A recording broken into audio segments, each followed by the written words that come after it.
Isabel Mega, você que acompanha tão bem a CPMI do INSS e a CPI do crime organizado. Flávio Dino criou um precedente.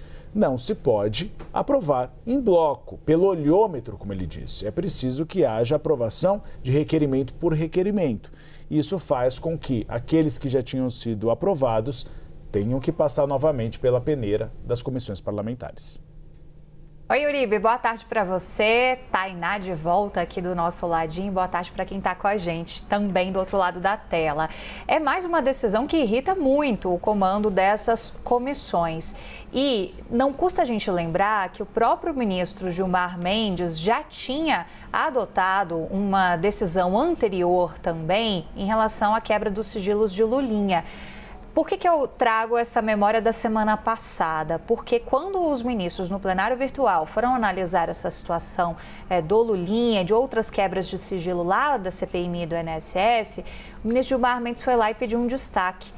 Isso leva esse caso para o plenário físico do Supremo Tribunal Federal, mas o ministro presidente Edson Fachin ainda não marcou uma data para essa análise. E hoje você traz para a gente essa decisão nova em relação à CPI do crime organizado, mas também é o mesmo objeto e a linha de argumentação é muito similar à linha de argumentação do ministro Flávio Dino.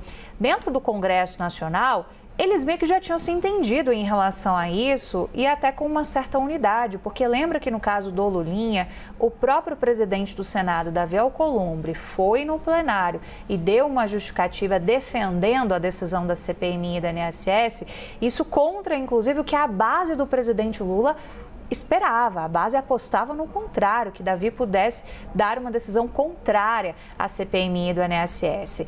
Então agora a gente tem mais um capítulo de embates criados, né? Foram duas decisões hoje que saíram ao mesmo tempo, uma decisão do ministro Gilmar Mendes sobre o sigilo da CPI do crime organizado e outra decisão que a gente vai tratar aqui mais pela frente também do ministro Flávio Dino, olhando para a destinação de emendas do presidente da CPMI do INSS, Carlos Viana. Então, o que a gente observa na leitura de fontes do Congresso Nacional?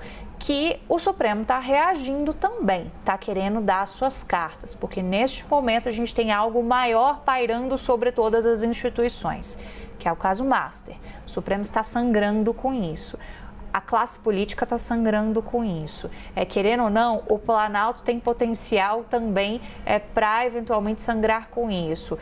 A classe política por inteiro, né? Então, nesse momento, está tudo muito delicado. Então, qualquer ponto de decisão do Supremo Tribunal Federal que atinge o Congresso vai receber ali com um certo desgosto, digamos assim, ainda maior do que os níveis considerados normais. Quem repercutiu esse assunto foi o senador Alessandro Vieira, que é o relator da CPI do crime organizado, e num tom bastante crítico em relação à decisão do ministro Gilmar Mendes. Vou pedir licença aqui rapidinho, ele estava em voo, não conseguiu falar com a gente, mas ele mandou um posicionamento dizendo que o ministro Gilmar Mendes, usando o mesmo processo que ressuscitou para sequestrar, é essa palavra utilizada por Alessandro Vieira, uma relatoria e firmar um muro de proteção para o colega ministro Toffoli, agora anulou a quebra de sigilo do fundo Arlim, operado pela organização criminosa Banco Master, para fazer pagamentos a terceiros. E aí ele vai fazendo uma série